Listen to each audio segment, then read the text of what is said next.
makes you so sick at heart that you can't take part. You can't even passively take part. Jimmy Dore has finally admitted what we've known all along, that he is in fact a journalist, not just a jagoff comedian or a pothead comedian recording in his basement, which is often the excuse he gives for his bad takes. He's given this excuse to Tucker Carlson, and even more than he himself, this is often an excuse that I see his fans using all the time when they're trying to excuse any idiotic comment that he makes or any stupid tweet or any bit of misinformation. They always say, oh, but he's just a comedian. So it's nice to finally hear it from his own mouth to say that he is in fact a journalist. Now, this piece that I'm going to show, I don't disagree with all of it. In fact, you know, the broad essence of it, I think I do agree, but he's using it for a different end, of course, and I'm going to explain. So let's watch. Hey, guess what? Facebook is getting even worse. This is the real story. This is really happening. They're going to start treating journalists as a protected class. I'm not kidding. Exclusive. This is from Reuters. Exclusive. Facebook to change rules on attacking public figures on its platforms. Attacking. With words? With words. Again, with words. So this phrasing of it is this is like music to the ears of every right-wing reactionary that now follow him. Because what he's basically saying here is that words don't cause any harm. Hate speech in any form is not problematic because it's just words. And we all know that's not the case. And we all know that right-wingers also get offended a lot by words. So it's not only a disingenuous statement, but it's also a very hypocritical one. But yeah, this is playing right into the talking points of the reactionary far right. On a website. That's their attacking. And they all have health care. Facebook will now count journalists as involuntary public figures, and so increase protections against harassment and bullying targeted at these them. Its global safety chief said this week. So does that include me? Does that mean, so if someone says mean things about me on Facebook, am I considered a journalist? Because I do journalism. Now, note that he's not specifying exactly what is meant by attacking. We're going to read the article in a bit. But what he's basically trying to make it seem is that now you can't criticize any journalist at all, when I don't think that's the case. But anyway. In fact, Pulitzer Prize winner Glenn Greenwald said so right on the show, that we do a valuable form of journalism on this show. Okay, so now he's reinforcing the view that he's a journalist by claiming that Glenn Greenwald says that he's a journalist. So without any shadow of a doubt, he is right here in this video claiming that he is a journalist. So next time anyone encounters a Jimmy Dore fan that says, oh, but he's just a comedian, we can't take him, like whatever he says about the vaccines or whatever, you can't take it seriously. There you go. He's a journalist. His own words, and Glenn Greenwald's words. We debunk the propaganda put out by the government and the establishment media, and report on stories correctly, like Russiagate, Syria, gas attack. Yeah, well, Syria, if your only source for Syrian news is Aaron fucking Mate. So, come on. Venezuela. Yeah, your only source for Venezuela is Max Blumenthal. So basically, your only source of international journalism is the friggin' gray zone, which you gotta be kidding me. That is one giant propagandist site. So, yeah. I mean, back to reinforcing the point, that is bad journalism is still journalism. I will not deny that. However, propaganda ridden the gray zone is, they're doing journalism, their version of journalism. So they are journalists, and by using them to get your foreign policy views, you are also doing journalism. So this is all reinforcing that view. The bullshit ivermectin story that was pushed by the establishment media. Look, here's the number one way in which you can spot a soft anti-vaxxer. If they've been more outraged by CNN saying that Joe Rogan took horse dewormers than all the bullshit stories about how supposedly that horse dewormer is useful against COVID. I mean, I'm sorry, we can't take you seriously. In fact, here's Jimmy Dore's coverage of COVID and vaccines. COVID surges in vax communities. Joe Rogan wrecks CNN. That was related to the vaccine. Comedian schools CNN doctor.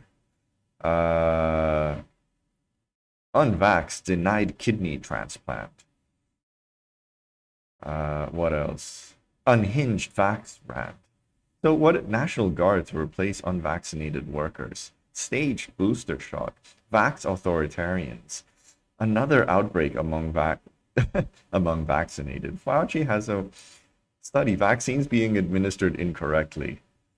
How has this guy not had his YouTube channel banned? I'm honestly shocked. Like, I got a friggin' warning for debunking a Kim Iverson vaccine video, and this guy's still on? You gotta be kidding me.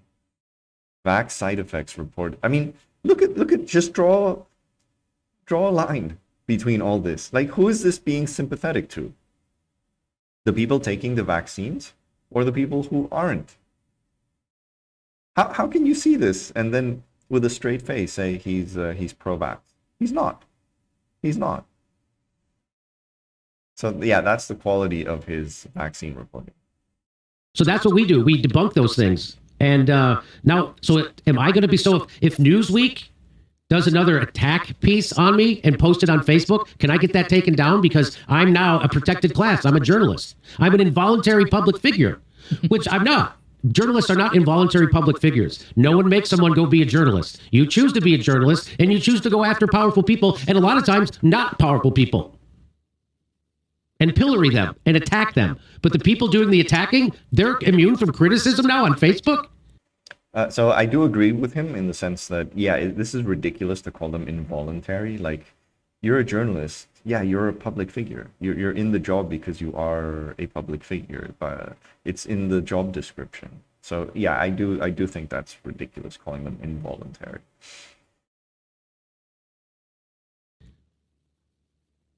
Facebook is under wide-ranging scrutiny from global lawmakers and regulators over its content moderation practices and harms linked to its platforms, with internal documents leaked by a whistleblower forming the basis for a U.S. Senate hearing. She was not a whistleblower. That person is a scammer who was working in conjunction, I'm sure, with the establishment and the intelligence community to get more censorship. They don't want to break up Facebook. A whistleblower, by the way, doesn't get the red carpet laid out for them. So this whistleblower, what they want, this is a pretend. She's saying that we should have more censorship on Instagram and Facebook because teenage girls have more suicidal thoughts the more they are on Facebook and Instagram. You know what? They have more suicidal thoughts the more advertising they watch. Are we going to censor it? Because that's what makes them feel that way. I also agree with that statement, and that is incredibly problematic. So here's the thing. So I'm not going to what the whistleblower did. And she kind of admitted that she likes Facebook. She likes the idea of it. So she's not really someone who wants to bring the company down in any way.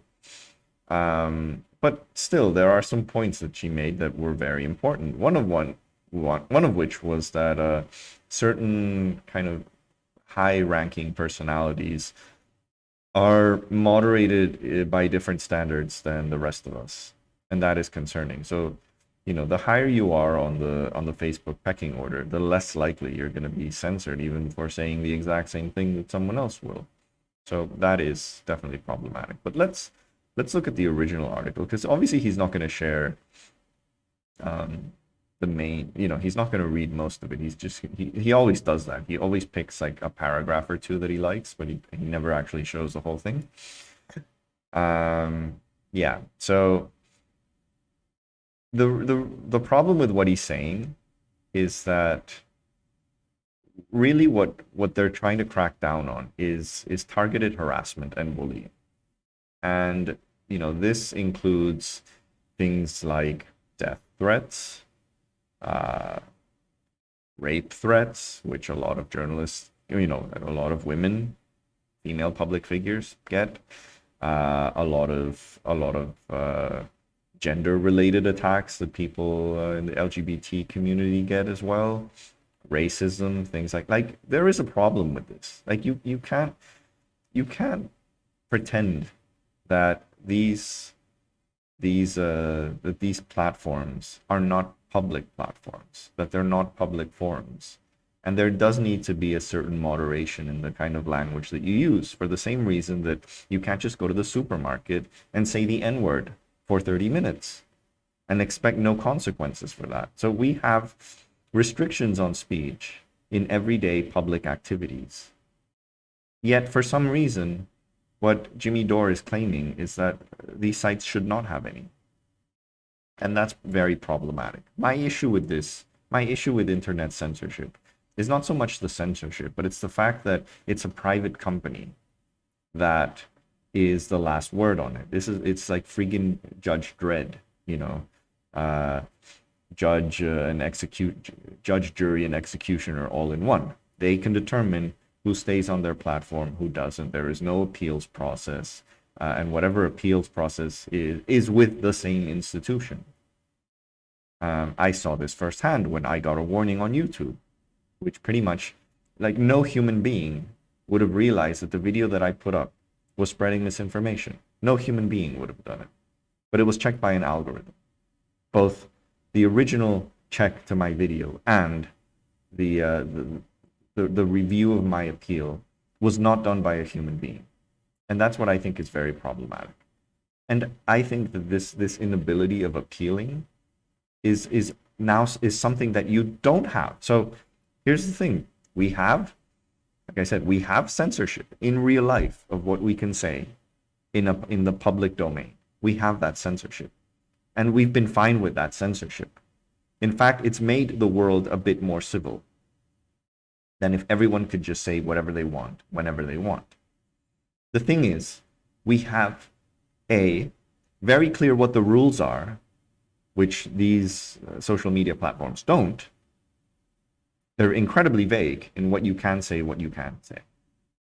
And two, in real life, if for whatever reason you say something that gets you, charged, put you in court or whatever, you have a recourse to things. You can appeal. You can go to trial. If you are unjustly accused or whatever, you have some means of restitution. None of these are available to any of these platforms because they're entirely private. That is the problem. The problem is not censorship.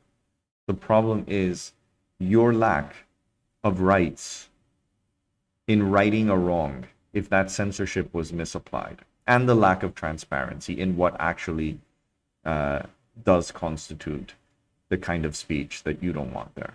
That's the main problem. But what people like Jimmy Dore don't want is any censorship. And same with Glenn Greenwald. They don't want any. And that's insane because we don't have that in real life. We don't have that in the public sphere. So why should social media, where it's actually easier to do these things because you can hide behind anonymity,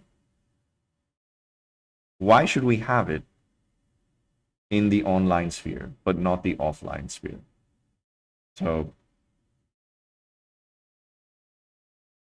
So this is what this isn't a whistleblower. So this is garbage again from Reuters, not a whistleblower. Facebook's global head of safety. I didn't know you could fall off Facebook and hurt yourself. Keep your arms and hands inside the ride at all times. Facebook is very dangerous. Facebook's global head of safety said the company was also expanding the types of attacks that it would not allow on public figures on its sites as part of an effort to reduce attacks disproportionately faced by women, people of color, and the LGBTQ community. By the way, I read somewhere that something like 97% of all complaints to Facebook because of hate speech or whatever just go completely unaddressed. So it's really only like 3% chance that hate speech will actually have any sort of disciplining done.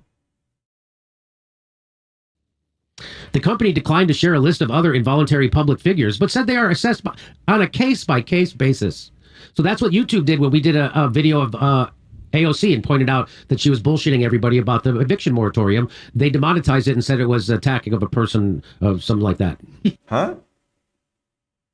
This is BS. This is total BS because YouTube demonetizes most political content. Any content that YouTube deems to not be advertiser friendly will be demonetized. I don't know why he's making such a fuss about this. I'm almost willing to bet that most of Jimmy Dore's videos are demonetized. We attacked some person, one of the most powerful people in the world. Glenn Greenwald nails it. He says, to appease the endless campaigns of journalists to pressure Facebook to censor more, Facebook is now removing journalists from the public figure category, meaning the freedom to criticize journalists and engage in activism against their work will be sharply curtailed. Journalists have been increasingly equating any criticism of them with harassment or bullying. So often, if a journalist publishes a false or defamatory article and people object, they cast themselves as the victims. The journalists do. The perpetrators. Facebook's rule change reflects this self-pitying view. I think it's very easy to and this is why the rules need to be made clear. So, for example, criticizing a journalist, even using quite harsh language, even using insults, which I have no problem with, versus, for example, a death threat or a rape threat. You can tell the difference, can't you? And you can easily decide that one is allowed versus the other is not allowed. This is not hard, unless you deliberately want to make it hard, which is what Jimmy Dore is doing. Of course, journalists are public figures. They chose a job that enables them to shape public discourse, ruin reputations, manipulate public perceptions, and so much else. That they should be shielded from public critique is deranged. But it's a pervasive view they now have. One could call this the Taylor Lorenz syndrome. So many journalists go around casually ruining, you know who Taylor Lorenz is. She front page reporter, tech reporter for the New York Times, went in, monitored people's private conversations, got them canceled for it. Powerful people, CEOs, and then claims she's a victim when people criticize her for her garbage reporting that she got wrong. She said one guy used a term he didn't use. So yeah, she's pretty awful, and yeah, the New York Times should have probably fired her for what she did. However, that's still, whatever you wanna say to her about her bullshit reporting, if you make a death threat or a rape threat or some other similar, that is a completely, like, just because you made bad reporting doesn't suddenly make you legible for that kind of behavior against you. So that's who Taylor Lorenz syndrome is, right? So she's the biggest person out there trying to wreck people's lives, careers, and reputations. And then she says she's being attacked when you criticize her poor journalism. So she's a cry-bully, just like the Young Turks, who, by the way, takes Taylor Lorenz's side in all this, just so you know. One could call this the Taylor Lorenz syndrome. So many journalists go around casually ruining the lives and reputations of even private, powerless, obscure people, then instantly claim they're the real victim when people object to that and critique their work. Facebook admits to blocking WikiLeaks links in DNC email. So this is a common way of deflecting the actual argument. Let's point to the most exaggerated case that fits my narrative, and definitely I think Taylor Lorenz is one of the more extreme cases. I don't think this is standard behavior among most journalists, but yeah, make it seem like that is the experience of all forms of journalism, except of course the Glenn Greenwalds and Jimmy Dores, who are the only ones doing true, factful journalism. Hack. This is back from 2016. Mm-hmm. Facebook blocked WikiLeaks links to the DNC email hacks. So to actual news that was super important, that was reported on, by the way, at New York Times, Washington Post. Facebook was admitted Sunday that it had blocked links to the WikiLeaks trove of emails from the Democratic National. That's what we got. Just a reminder. I just want to remind everybody in this censorship craze The U.S. government is slowly suffocating, silencing, and killing someone solely for the crime of reporting documents that every major media outlet in the world determined were newsworthy. And what does that have to do with Facebook? Nothing. Just bring up. This is another classic Jimmy Dore thing. Just bring up Julian Assange. Just bring him up, man. few in the U.S. corporate press care because he's never been in their clique. So who decides who a journalist is? Who decides what a journalist is? Who decides what a journalist is? Where do I go to get my journalism badge? You know, I have my journalism media credentials from KPFK Radio. He is a journalist. He just said it at the beginning of the video. You are reporting on news, you are reporting on current events, whatever. Yeah, you're a journalist. Now, there's an increasing mishmash between the art of journalism and the art of punditry, which is giving your political opinions on everything. You know, very few journalists are free of some degree of punditry, just as also pundits are not free from some degree of journalism. You end up doing a bit of both. People like Jimmy Dore obviously do more punditry than they do journalism. It's not actually investigating many things, but he is fulfilling that role. He is a part of the media. So when a journalist, when some hack at the whatever Newsweek, let's say, or New York Magazine writes a hit piece on me, or CNN, or the Washington Post, when they write a hit piece on me, am I allowed to criticize that journalist, or are they allowed to criticize me because I'm a journalist? Yeah, Jimmy, if they do death threats against you, yeah, you probably can. But again, he's just completely misunderstanding the point of what it means when you're attacking a journalist, as in legitimate criticism, however harshly worded it might be, versus the actual targeted harassment and bullying that a lot of people do get online. Like I said, death threats, rape threats, attacks against your identity, which we don't allow in real life. For some reason, people like Jimmy Dore think that it's okay, that we should have it online.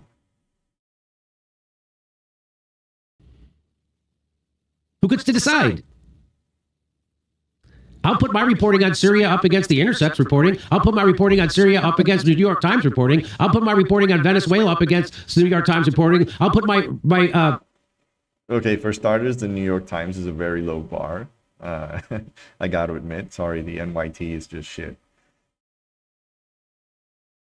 On the vaccine mandates, I'll put my reporting on the vaccines, on COVID. I'll put my COVID reporting up against anybody's. Dude, just I have to show it again. That's your friggin' reporting, okay?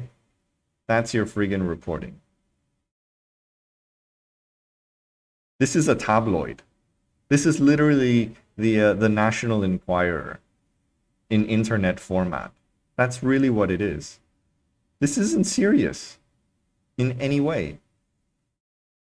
The fact that he often deals with serious issues is one thing.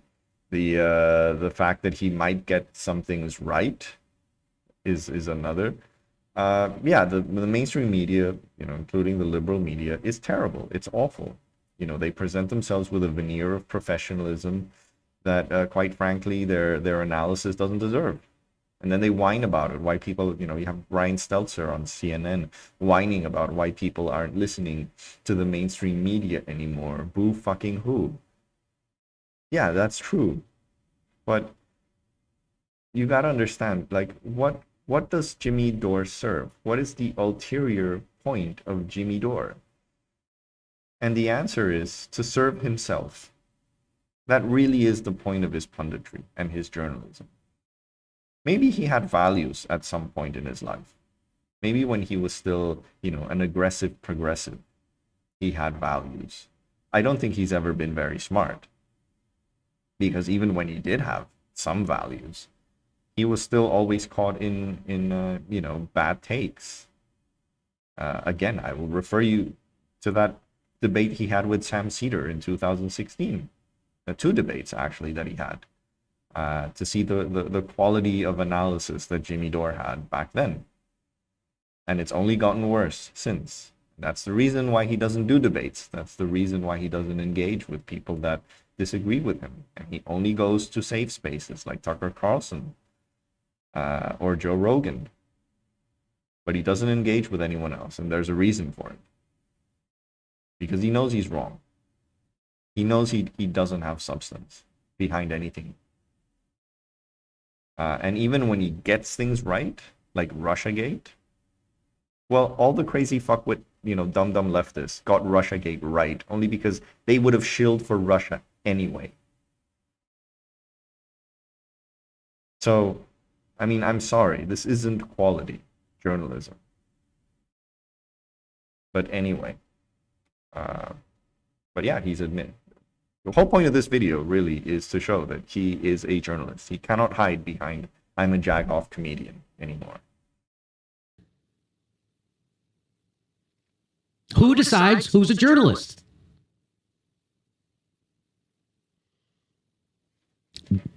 Who's going to decide? How many times has he said that? Mark Zuckerberg? Did his teleprompter just go kaput and he has to repeat the whole thing?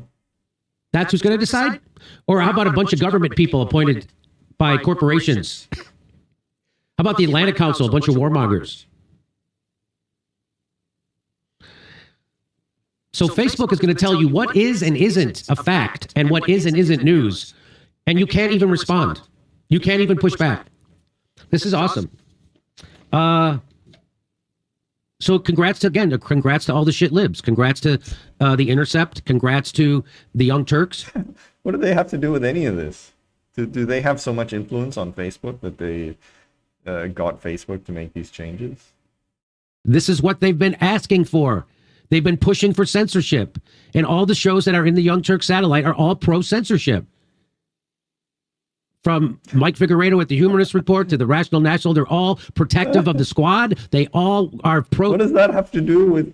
Oh my God! What is this? Is just like, I'm gonna end this video just bashing everyone I hate.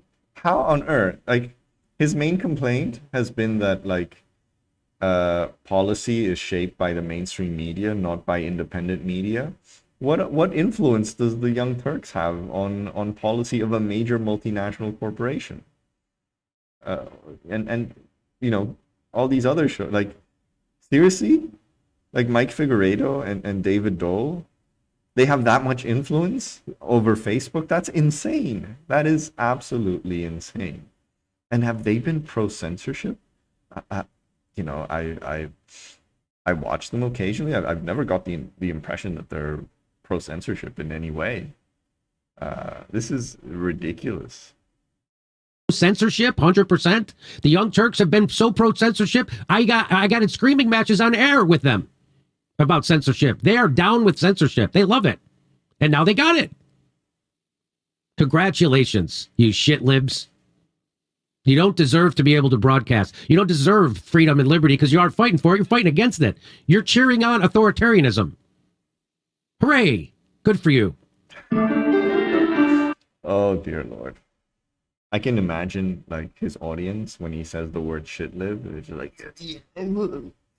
just like mentally wanking off to those words. Oh, God.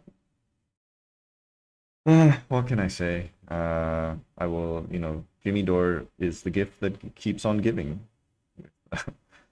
Videos that I can make commentary, and I'm really, well, I will never be shocked. I'm really trying to make an analysis. Maybe I want to do like a video essay at some point, trying to understand the personality of the Jimmy Dore fan, the psychology of the Jimmy Dore fan, and trust me, I will do it one day. But in the meantime, please, if you like this video, please like, please share. Most importantly, please subscribe to this channel. And I'll see you next time.